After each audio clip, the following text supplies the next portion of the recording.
Bonjour, j'espère que vous allez bien.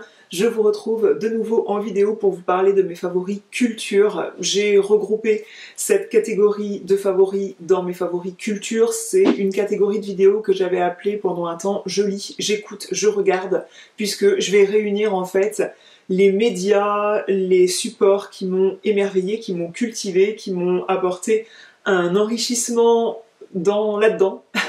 Je vais vous parler de tout ça, mais aussi j'aime bien glisser les favoris parfois nourriture, voire les favoris loisirs, sport. Donc c'était devenu je lis, j'écoute, je regarde, je bouge, bref, tous les favoris qui ne sont pas des favoris mode ou beauté. En général, je glisse ces favoris là-dedans et puis ça fait un bouillon qui fait un bouillon de culture finalement. Je devrais appeler cette vidéo bouillon de culture. Je vais commencer avec ce que nous avons regardé sur le petit écran à la maison, puisque ça fait déjà quelques semaines, voire quelques mois qu'on n'est pas allé au cinéma. Je pense que le dernier truc qu'on a vu au cinéma, c'est Migration, le dessin animé qui était sorti juste avant Noël, il me semble, ou alors en janvier. Du moins, on l'a vu pendant les vacances de Noël avec les enfants. On est allé voir ça tous les quatre. C'était bien mignon, mais de là à atterrir dans mes favoris culture, peut-être pas. Donc, je ne vais pas vous parler de films vus au cinéma parce que, bah là, ça fait un petit moment qu'on n'y est pas allé au cinéma.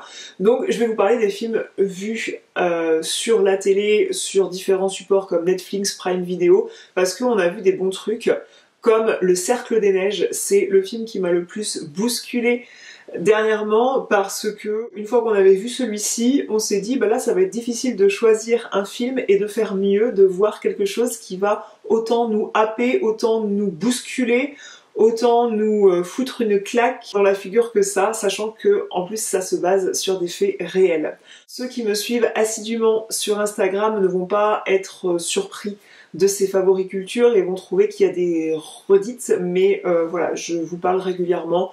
Le lendemain ou le surlendemain du Cercle des Neiges, je vous ai parlé du film, ça m'avait beaucoup bousculé, donc là je vais sûrement me répéter pour ceux qui me suivent sur Insta. Ça retrace les événements qui ont eu lieu dans les années 80, je crois, 1980-1970, on est sur une classe de rugbymen, des étudiants en médecine, des étudiants dans différentes catégories, mais on voit que ce sont des jeunes gens qui sont cultivés puisqu'ils vont réagir à la situation de façon très intelligente. Il n'y a pas une personne ou l'autre qui va trop prendre le dessus et ça va pas se foutre sur la tronche pour emporter le morceau, et parfois c'est un manque de culture et un manque de discernement et de raisonnement qui va faire que dans une situation de crise des gens perdent le contrôle, et là on voit qu'on est sur des gens cultivés qui font du rugby, dans mes souvenirs. C'est des Uruguayens qui partent je ne sais quel pays, ils doivent jouer un match de rugby, donc on est sur un avion rempli de mecs globalement, avec quelques femmes mais pas beaucoup. Cet avion, dans les années 70, il s'écrase en pleine cordillère des Andes, à un endroit où en pleine nuit il peut faire jusqu'à, je crois, moins 15, moins 25 degrés, un froid de folie, un froid insoutenable. On a vraiment pitié de ces gens-là quand on va dire en exagérant dans son quotidien oh là là c'est la pire journée de ma vie.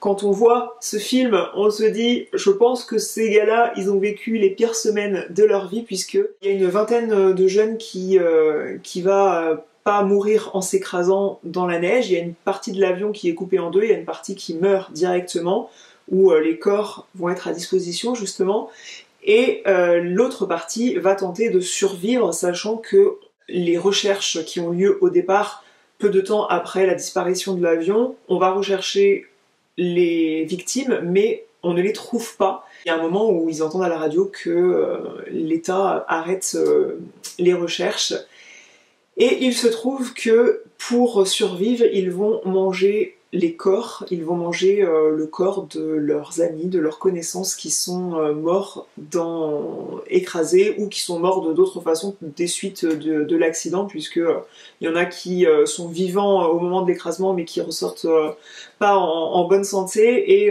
voilà, ils décident de faire ça puisque le corps humain veut survivre et est prêt à tout pour survivre, et ils n'ont pas vraiment le choix en fait. S'ils veulent survivre, ils sont obligés de faire du cannibalisme. Du cannibalisme, pardon. En mangeant les morts.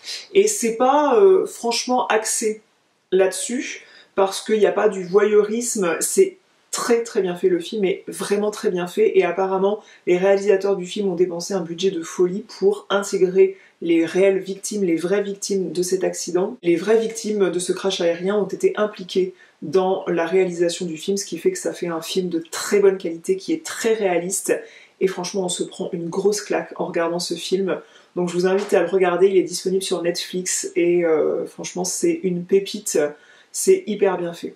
Le deuxième film qui quand même m'a bousculé un petit peu, j'ai trouvé qu'il était très bien fait, avec finalement un budget bien inférieur, j'imagine. J'ai tendance à imaginer en tout cas en voyant ce film, c'est Anatomie d'une chute. C'est un film qui a fait beaucoup de bruit, dont la réalisatrice n'était pas connue, en tout cas moi je ne la connaissais pas, je crois que son prénom c'est Justine et je saurais pas vous reciter son nom mais ça m'a marqué qu'elle partageait le même prénom que moi. C'est l'histoire d'une femme qui est d'origine allemande, elle vit avec son mari et son fils qui, du fait d'un accident qu'il a eu quand il avait 4 ans, il s'est fait renverser par une moto je crois, eh bien il est malvoyant. Le père va être retrouvé en bas de la fenêtre de leur chalet, donc ils habitent à la montagne dans un chalet assez isolé du reste du monde, ils sont tous les deux écrivains et elle réussit beaucoup plus que lui.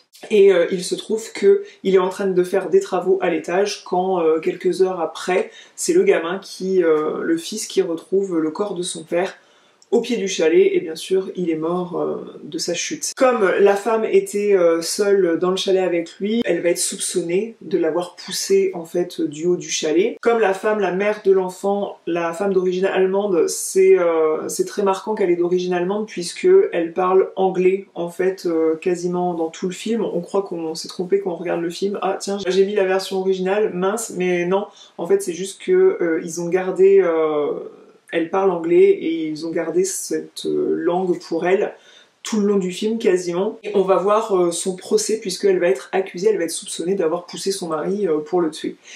On va voir le procès qui a lieu au tribunal de Saintes. Je pense que dans le film, ils veulent pas dire que c'est le tribunal de Saintes, mais pour autant, moi j'ai reconnu la ville de Saintes, qui est la ville à côté de chez moi où je fais pas mal de choses là-bas. On va voir l'anatomie de cette chute dans le sens où on va disséquer tous les points, comment on imagine qu'il ait pu tomber de là-haut, comment on peut imaginer que ça puisse être un suicide et pourquoi.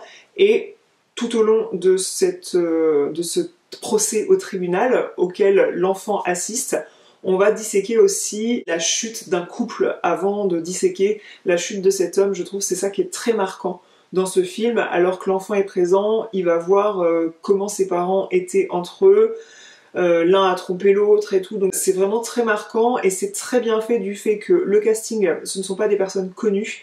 J'avais vraiment l'impression d'être allée m'asseoir dans le tribunal de Saintes et d'écouter un procès en fait. Autre point positif du film, j'ai trouvé que les rôles étaient bien joués. La psychologue, la juge, etc. J'ai trouvé que c'était bien représenté de ce qu'on peut retrouver en France.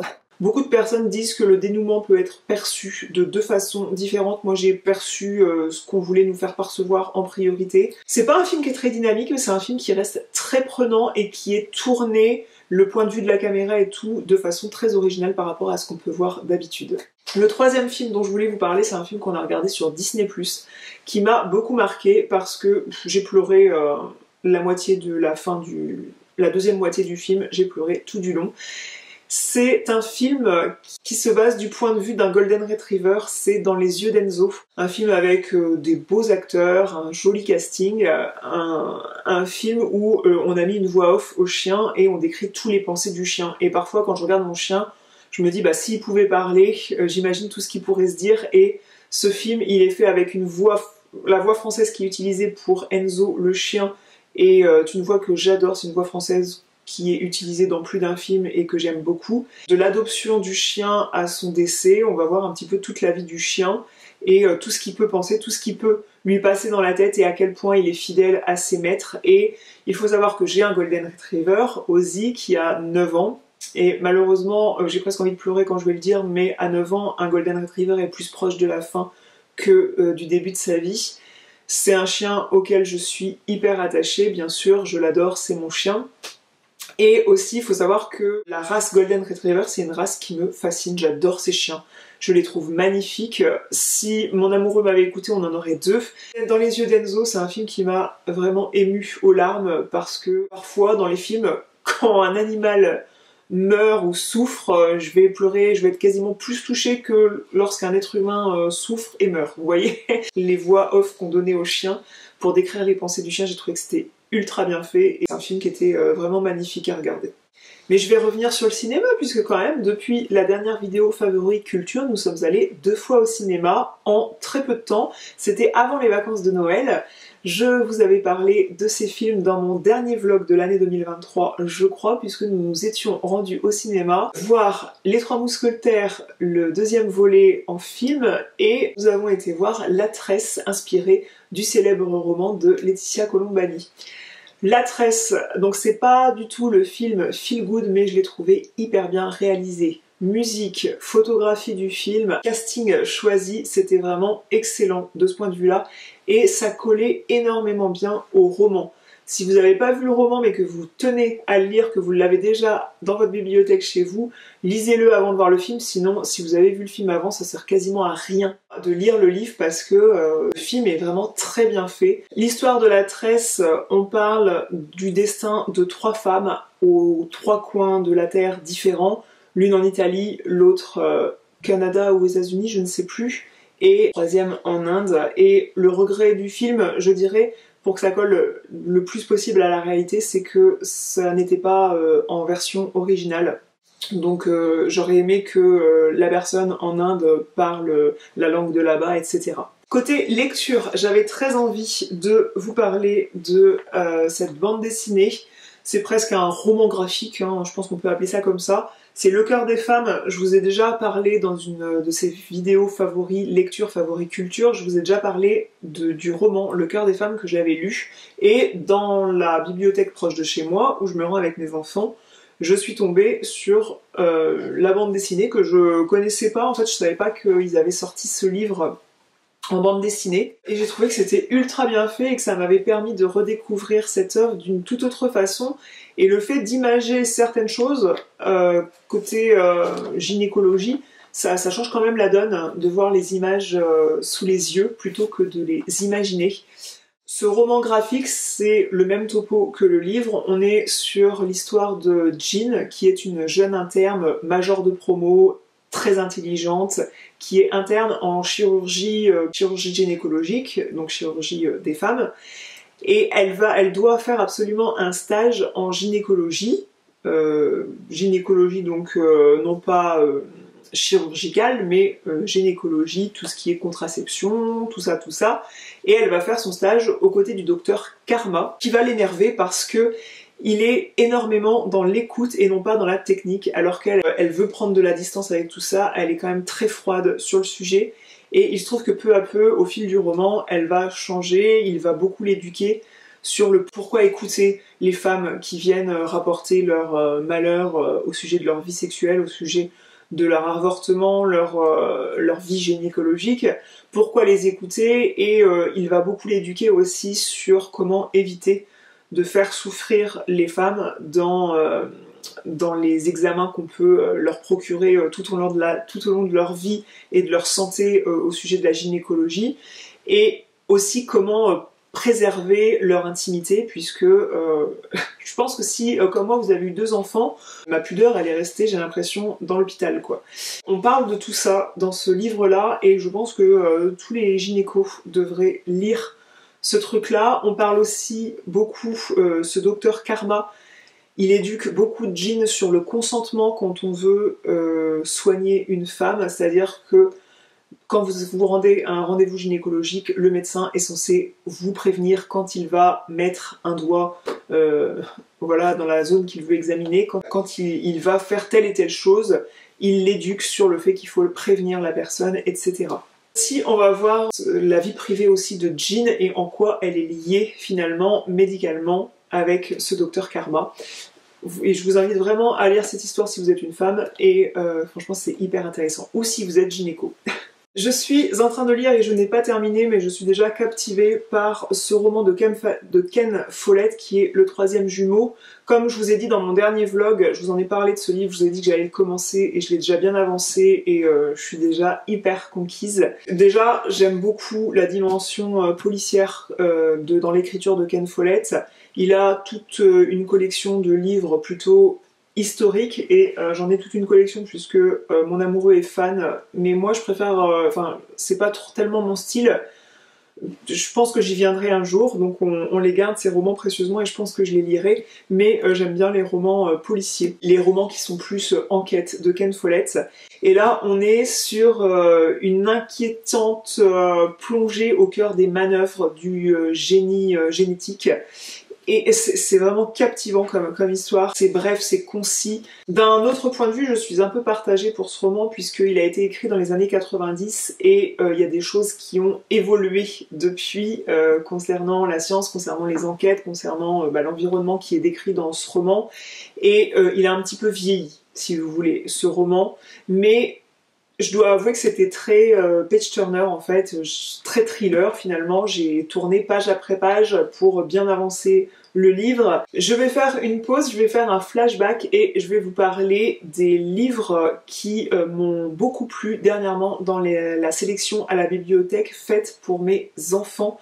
Je vous ai cité 3 livres dans mon dernier vlog et je vais les reglisser ici puisque ils m'ont beaucoup plu et je trouvais ça bien si vous cliquez sur cette vidéo puisque vous voulez voir les favoris culture mais que par exemple vous ne regardez jamais mes vlogs, et bien au moins vous aurez ma sélection. Je me suis dit que j'allais vous parler de 3 histoires que nous avons prises à la bibliothèque, alors 3 parmi d'autres, qui nous ont bien fait sourire, bien convenu, qu'on a trouvé très agréable à lire le soir.